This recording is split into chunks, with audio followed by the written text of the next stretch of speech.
तत्पश्चात ऋषियों के पूछने पर किस कामना की पूर्ति के लिए कितने पार्थिव लिंगों की पूजा करनी चाहिए, इस विषय का वर्णन करते हुए सूची बोलते हैं महर्षियों।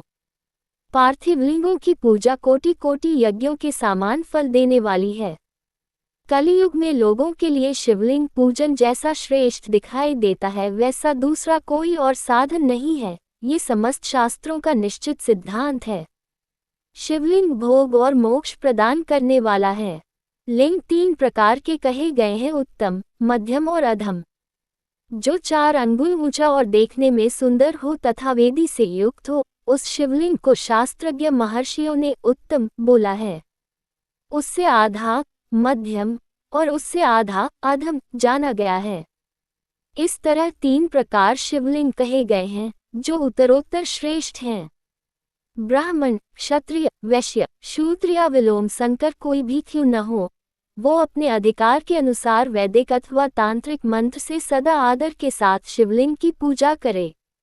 ब्राह्मणों, महर्षियों, अधिक कहने से क्या लाभ? शिवलिंग का पूजन करने में स्त्रियों का एवं अन्य सभी लोगों का भी अधिकार है। द्विजों के लिए वैदिक पद्धति द्वारा ही शिवलिंग की पूजा करना श्रेष्ठ है, किंतु अन्य लोगों के लिए वैदिक मार्ग से पूजा करने की सम्मति नहीं है।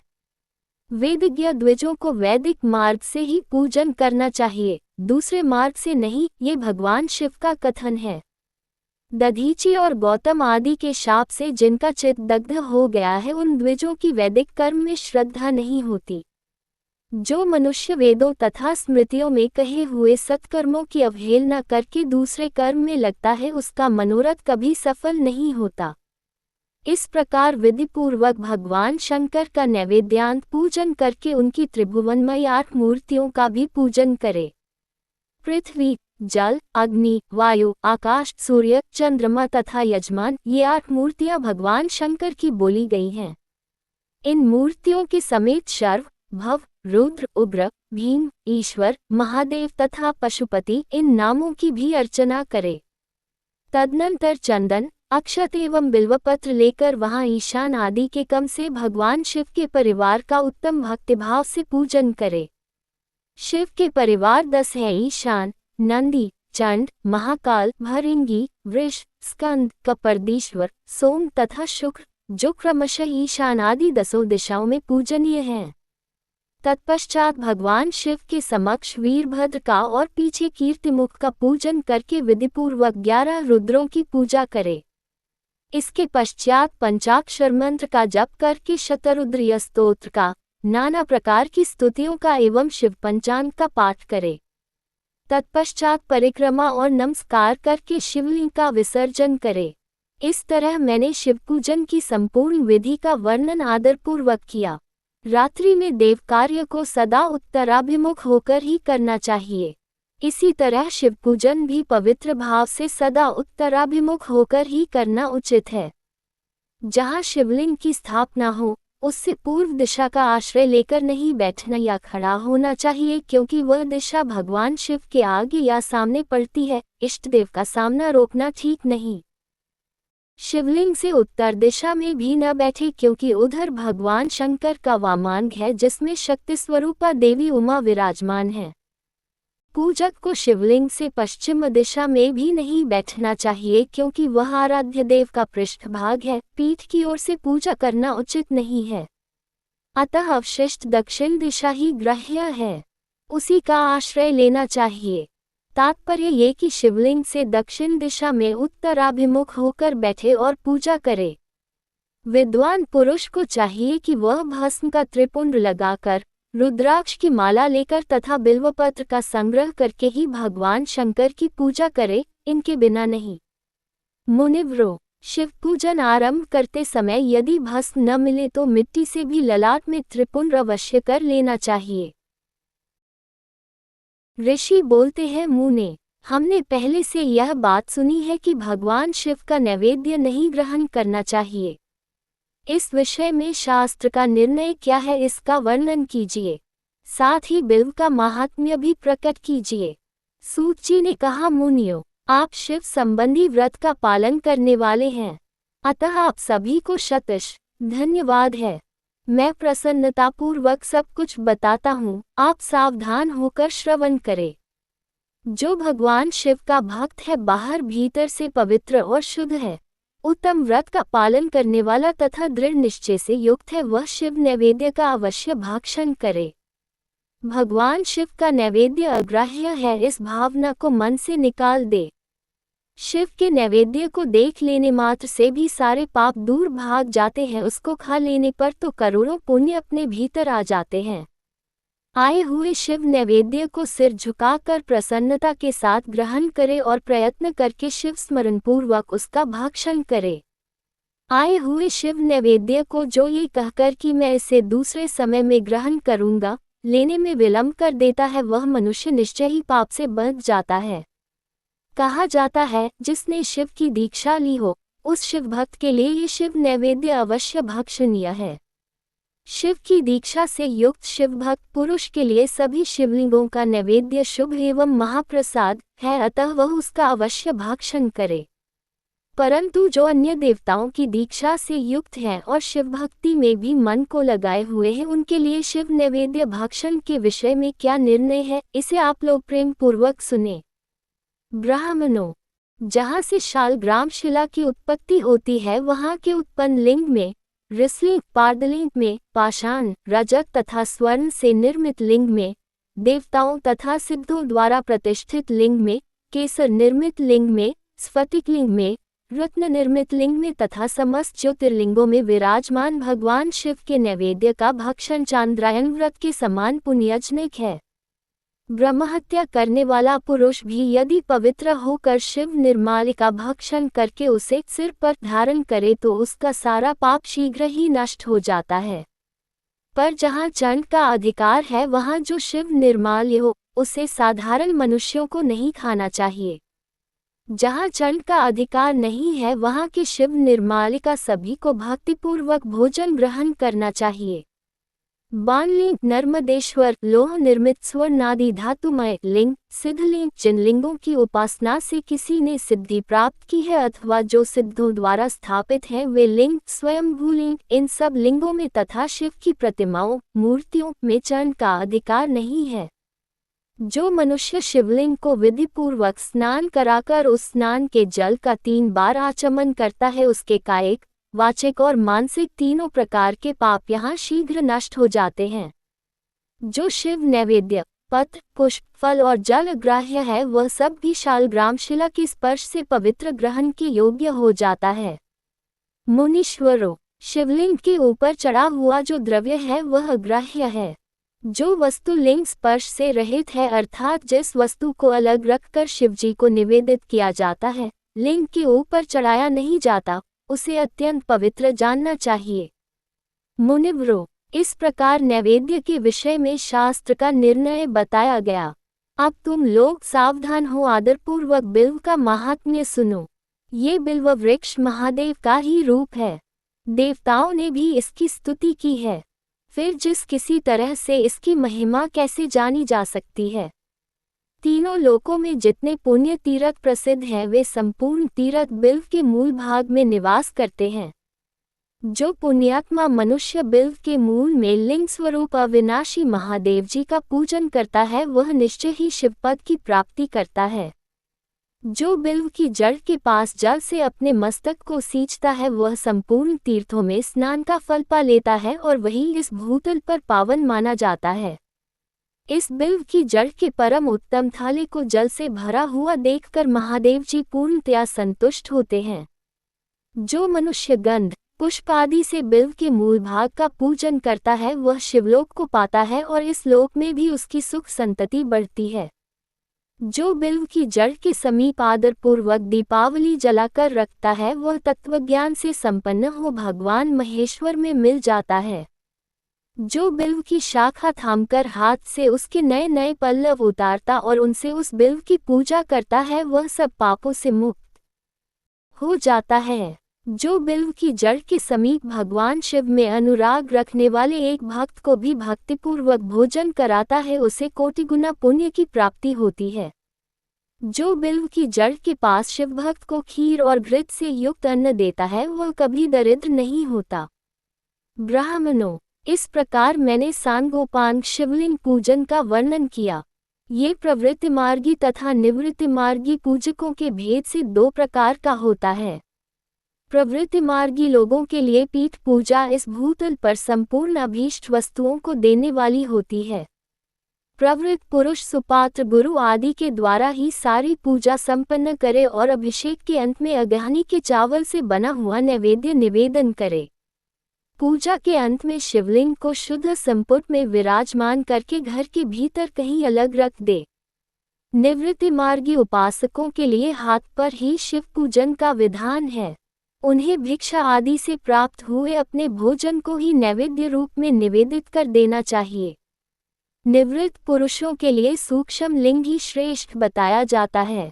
वे विभूति से पूजन करें और विभूति को ही नैवेद्य रूप से निवेदित भी करें। पूजा करके उस लिंग को सदा अपने मस्तक पर धारण करें। ऋषि बोलते हैं, महाभाग व्यास शिष्य सूत जी, आपको नमन है। अब आप उस परम उत्तम भस्म महात्म्य का वर्णन कीजिए। भस्म महात्म्य, रुद्राक्ष महात्म्य तथा उत्तम नाम महात्म्य, इन तीनों का परम प्रसन्नतापूर्वक प्रतिपादन कीजिए और हमारे हृदय को आनंदित कीजिए। सूत जी बोलते हैं, महर्षियों, आपने बहुत उत्तम बात पूछी है। ये समस्त लोगों के लिए हितकारक विषय है। जो लोग भगवान शिव की उपासना करते हैं वे धन्य हैं, कृतार्थ हैं, उनका देहधारण सफल है तथा उनके समस्त कुल का उद्धार हो गया। जिनके मुख में भगवान शिव का नाम है, जो अपने मुख से सदाशिव और शिव इत्यादि नामों का उच्चारण करते रहते हैं, पाप उनका उसी तरह स्पर्श नहीं करते जैसे खदिर वृक्ष के अंगार को छूने का साहस कोई भी प्राणी नहीं कर सकते।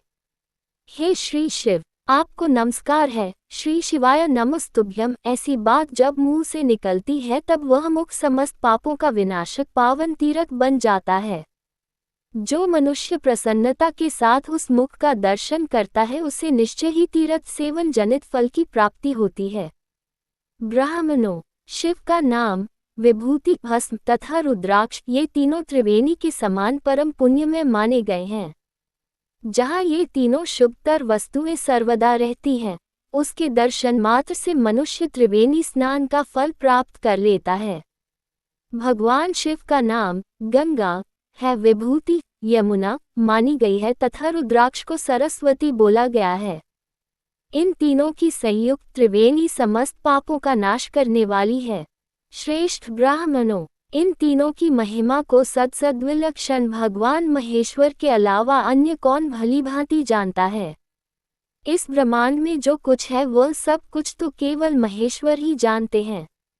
विप्रगण, मैं अपनी श्रद्धा भक्ति के अनुसार संक्षेप से भगवान नामों की महिमा का कुछ वर्णन करता हूँ।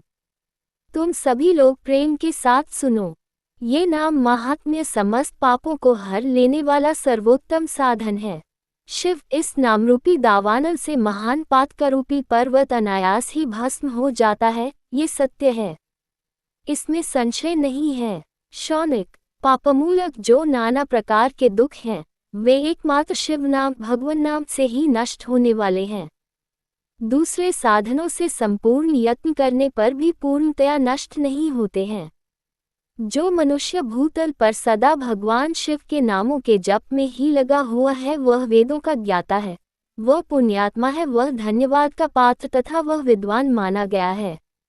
मुने, जिनका शिव नाम जप में विश्वास है उनके द्वारा आचरित विभिन्न प्रकार के धर्म तत्काल फल देने के लिए उत्सुक हो जाते हैं। महर्षि, भगवान शिव के नाम से जितने पाप नष्ट होते हैं उतने पाप मनुष्य इस भूतल पर कर नहीं सकते। जो शिवनाम रूपी नौक पर आरूढ़ हो संसार रूपी समुद्र को पार करते हैं उनके जन्म मरण रूप संसार के मूलभूत वे सारे पाप निश्चय ही नष्ट हो जाते हैं। महामुने, संसार के मूलभूत पातकरूपी पादपों का शिवनाम रूपी कुठार से निश्चय ही नाश हो जाता है। जो पापरूपी दावानल से पीड़ित हैं उन्हें शिवनाम रूपी अमृत का पान करना चाहिए। पापों के दावानल से दग्ध होने वाले लोगों को उस शिव नामामृत के बिना शांति नहीं मिल सकती। जो शिवनाम रूपी सुधा की वृष्ट स्निग्ध धारा में गोते लगा रहे हैं वे संसार रूपी दावानल के बीच में खड़े होने पर भी कदापि शोक के भागी नहीं होते। जिन महात्माओं के मन में शिवनाम के प्रति बड़ी भारी भक्ति है, ऐसे लोगों की सहसा और सर्वथा मुक्ति होती है।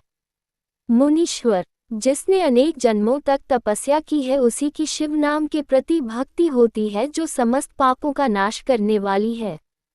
जिसके मन में भगवान शिव के नाम के प्रति कभी खंडित न होने वाली असाधारण भक्ति प्रकट हुई है, उसी के लिए मोक्ष सुलभ है, ऐसा मेरा मत है।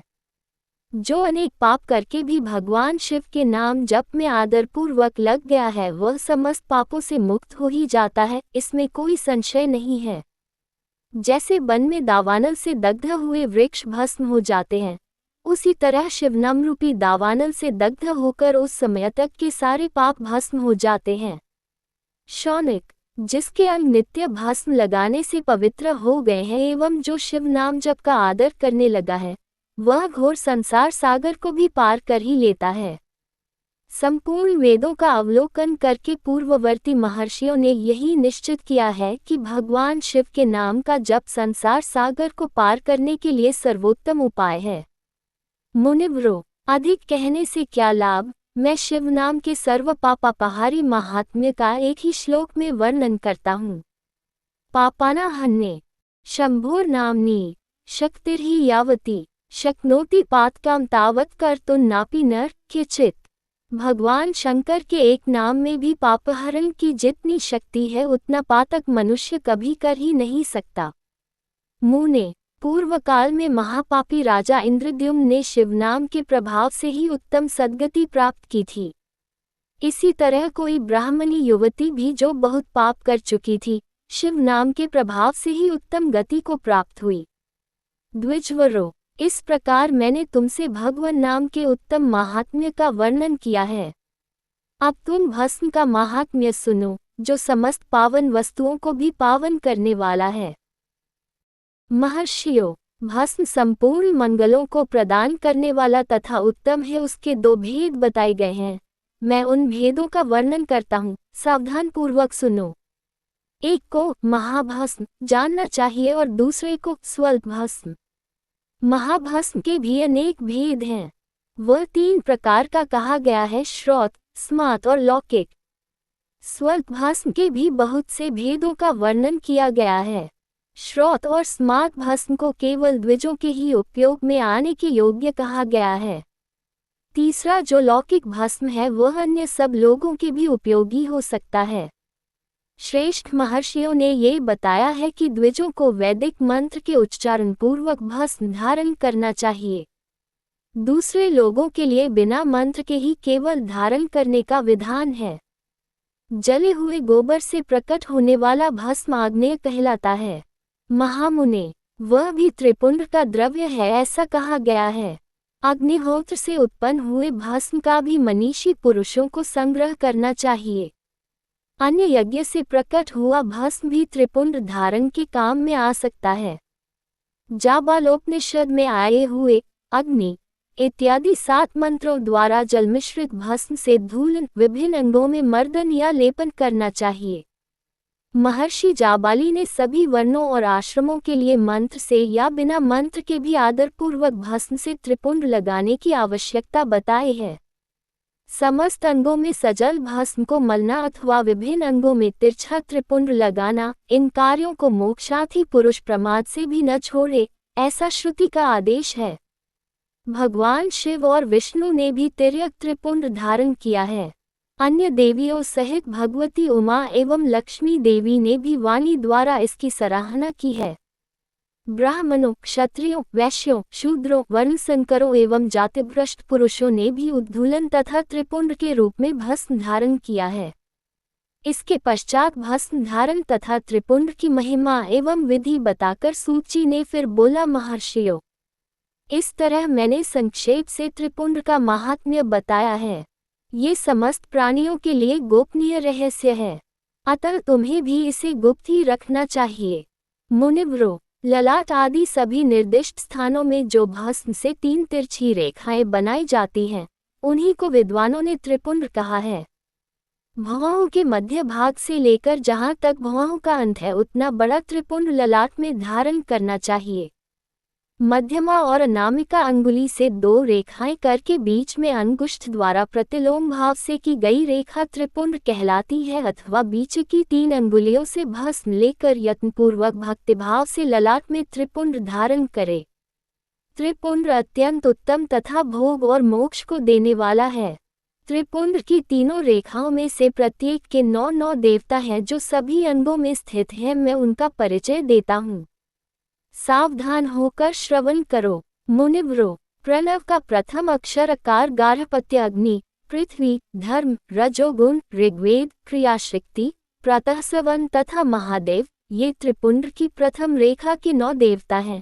ये बात शिव दीक्षा प्रायण पुरुषों को अच्छी तरह समझ लेनी चाहिए। प्रणव का दूसरा अक्षर उकार दक्षिणाग्नि, आकाश, सत्वगुण, यजुर्वेद, मध्य दिन सवन, इच्छा शक्ति, अंतरात्मा तथा महेश्वर, ये दूसरी रेखा के 9 देवता हैं।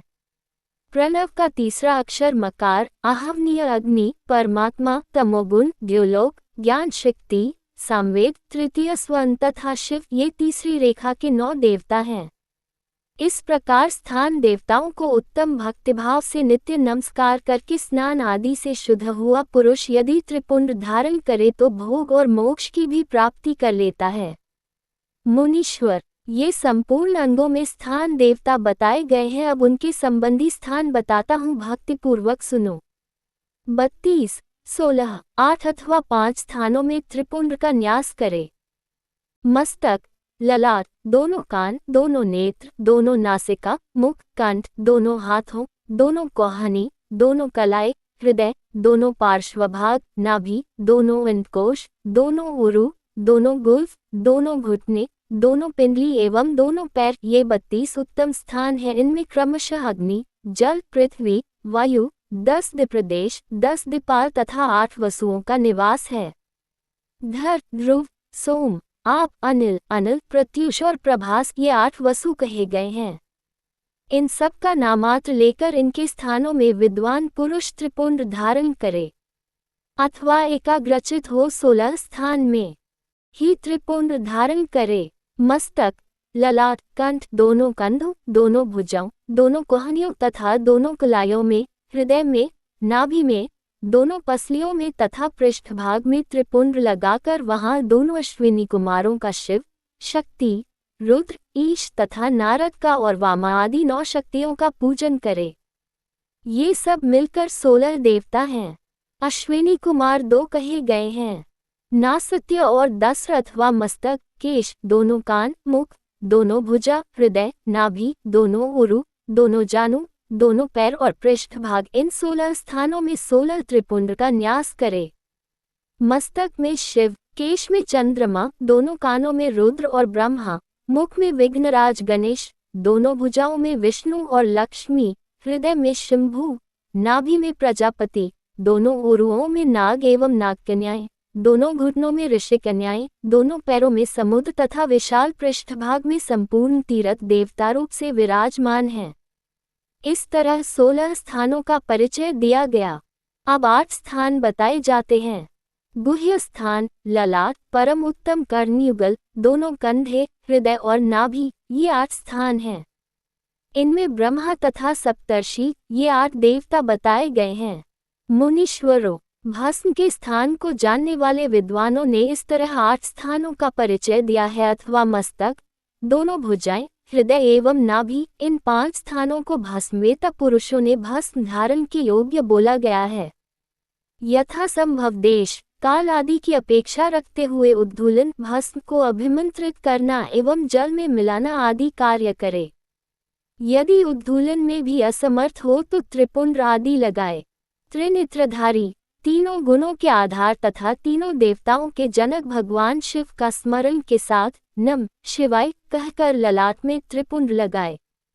ईशाभ्य नम ऐसा कहकर दोनों पार्श्व भागों में त्रिपुंड धारण करे।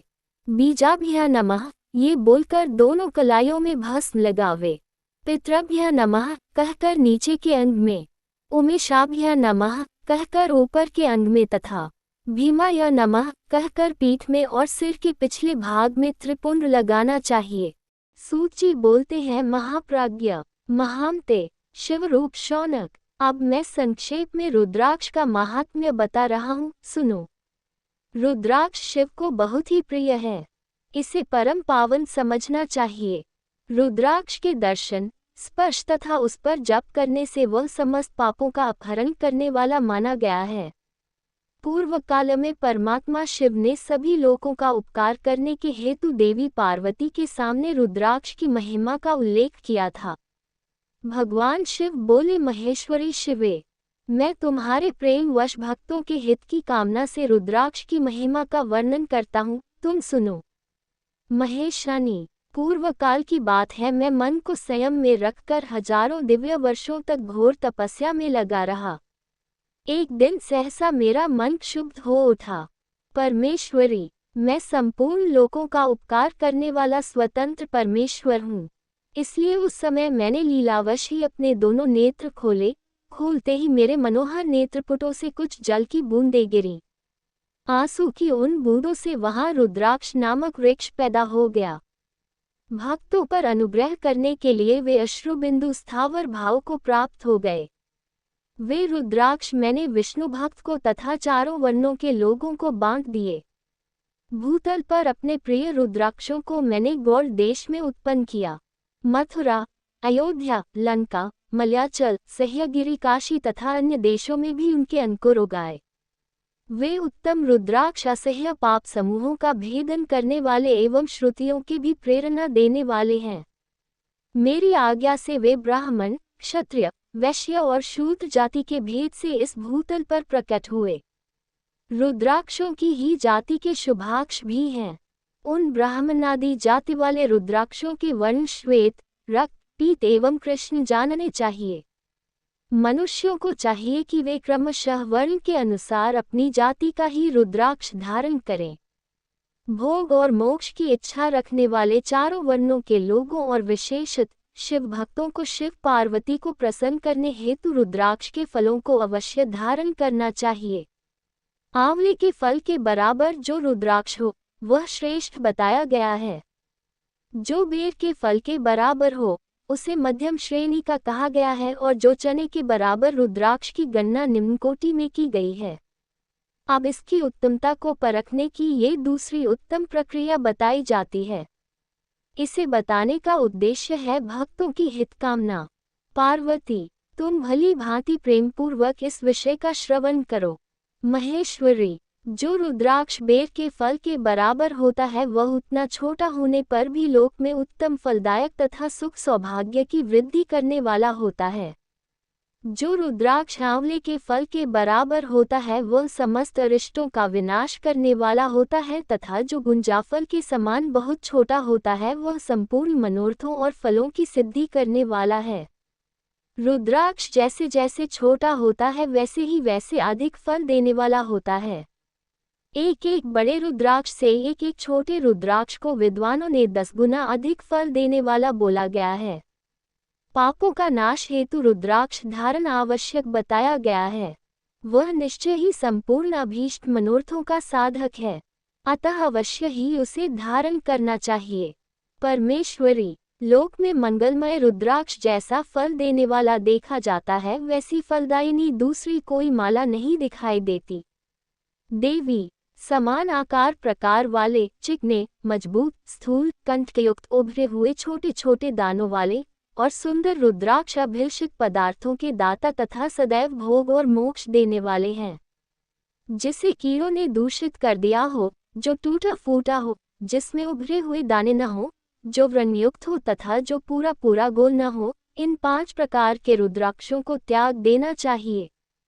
जिस रुद्राक्ष में अपने आप ही डोरा पिरोने के योग्य छिद्र हो गया हो वही यहाँ उत्तम माना गया है। जिसमें मनुष्य के प्रयत्न से छेद किया गया हो वह मध्यम श्रेणी का होता है। रुद्राक्ष धारण बड़े बड़े पातकों का नाशक है। इस जगत में 1100 रुद्राक्ष धारण करके मनुष्य जिस फल को पाता है उसका वर्णन सैकड़ों वर्षों में भी नहीं किया जा सकता। भक्तिमान पुरुष 550 रुद्राक्ष के दानों का सुंदर मुकुट बना ले और उसे सिर पर धारण करे। 360 दानों को लंबे सूत्र में पिरोकर एक हार बना ले। वैसे वैसे 3 हार बनाकर भक्तिपरायण पुरुष उनका यज्ञोपवीत तैयार करे और उसे यथास्थान धारण किए रहे। इसके पश्चात किस अंग में कितने रुद्राक्ष धारण करने चाहिए, ये बताकर सूची बोलते है महर्षियों। सिर पर ईशान मंत्र, कान में तत्पुरुष मंत्र तथा गले और हृदय में अघोर मंत्र से रुद्राक्ष धारण करना चाहिए। विद्वान पुरुष दोनों हाथों में अघोर बीज मंत्र से रुद्राक्ष धारण करे।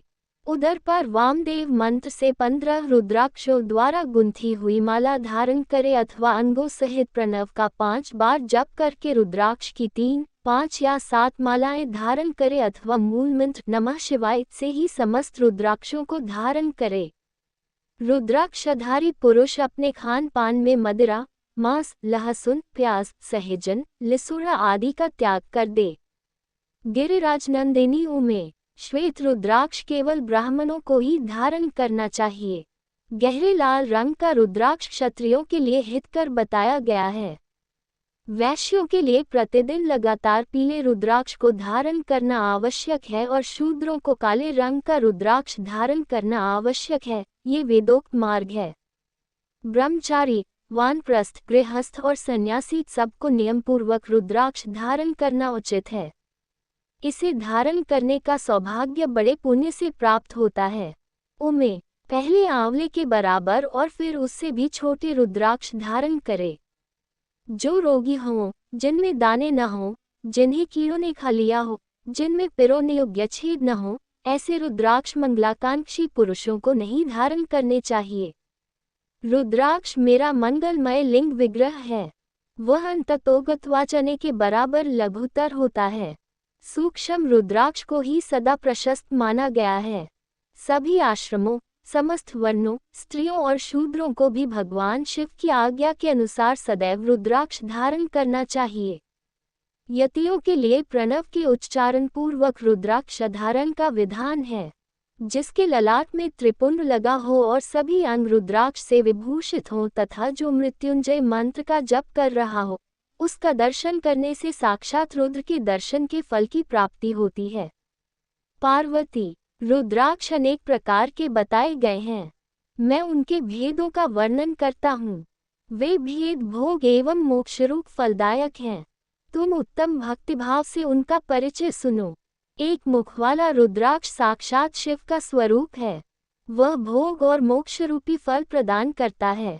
जहाँ रुद्राक्ष की पूजा होती है, वहाँ से लक्ष्मी दूर नहीं जाती। उस स्थान के सारे उपद्रव नष्ट हो जाते हैं तथा वहाँ रहने वाले लोगों की संपूर्ण कामनाएं पूर्ण होती हैं। 2 मुख वाला रुद्राक्ष देवदेवेश्वर बोला गया है। वह संपूर्ण कामनाओं और फलों को प्रदान करने वाला है। 3 मुख वाला रुद्राक्ष सदा साक्षात साधन का फल देने वाला है। उसके प्रभाव से सारी विद्याएं प्रतिष्ठित होती हैं। 4 मुख वाला रुद्राक्ष साक्षात ब्रह्मा का स्वरूप है। वह दर्शन और स्पर्श से शीघ्र ही धर्म, अर्थ, काम और मोक्ष इन चारों पुरुषार्थों को देने वाला है। 5 मुख वाला रुद्राक्ष साक्षात कालाग्नि रुद्ररूप है। वह सब कुछ करने में समर्थ है। सबको मुक्ति देने वाला तथा संपूर्ण मनोवांछित फल प्रदान करने वाला है। 5 मुख रुद्राक्ष समस्त पापों का निवारक है। 6 मुखों वाला रुद्राक्ष कार्तिकेय का स्वरूप है। यदि दाहिनी बाह में उसे धारण किया जाए तो धारण करने वाला मनुष्य ब्रह्महत्या आदि पापों से मुक्त हो जाता है, इसमें संशय नहीं है। महेश्वरी, 7 मुख वाला रुद्राक्ष अनंग स्वरूप और अनंग नाम से ही प्रसिद्ध है। देवेशी, उसको धारण करने से दरिद्र भी ऐश्वर्यशाली हो जाता है। 8 मुख वाला रुद्राक्ष अष्टमूर्ति भैरव रूप है। उसको धारण करने से मनुष्य पूर्णायु होता है और मृत्यु के पश्चात शूलधारी शंकर हो जाता है। 9 मुख वाले रुद्राक्ष को भैरव तथा कपिल मुनि का प्रतीक माना गया है अथवा 9 रूप धारण करने वाली महेश्वरी दुर्गा उसकी अधिष्ठात्री देवी मानी गई हैं। जो मनुष्य भक्तिपरायण हो अपने बाएं हाथ में नवमुख रुद्राक्ष को धारण करता है वह निश्चय ही मेरे समान सर्वेश्वर हो जाता है, इसमें संशय नहीं है। महेश्वरी, 10 मुख वाला रुद्राक्ष साक्षात भगवान विष्णु का रूप है। देवेशी, उसको धारण करने से मनुष्य की संपूर्ण कामनाएं पूर्ण हो जाती हैं। परमेश्वरी 11 मुख वाला जो रुद्राक्ष है वह रुद्ररूप है। उसको धारण करने से मनुष्य सर्वत्र विजयी होता है। 12 मुख वाले रुद्राक्ष को केश प्रदेश में धारण करे। उसके धारण करने से मानो मस्तक पर 12 आदित्य विराजमान हो जाते हैं। 13 मुख वाला रुद्राक्ष विश्वदेवों का स्वरूप है। उसको धारण करके मनुष्य संपूर्ण अभीष्टों को पाता तथा सौभाग्य एवं मंगल लाभ करता है। 14 मुख वाला जो रुद्राक्ष है वह परम शिवरूप है। उसे भक्तिपूर्वक मस्तक पर धारण करे। इससे समस्त पापों का नाश हो जाता है। गिरिराज कुमारी, इस प्रकार मुखों के भेद से रुद्राक्ष के 14 भेद बताए गए। अब तुम क्रमशः उन रुद्राक्षों के धारण करने के मंत्रों को प्रसन्नतापूर्वक सुनो। 1. ओम ह्रीं नमः।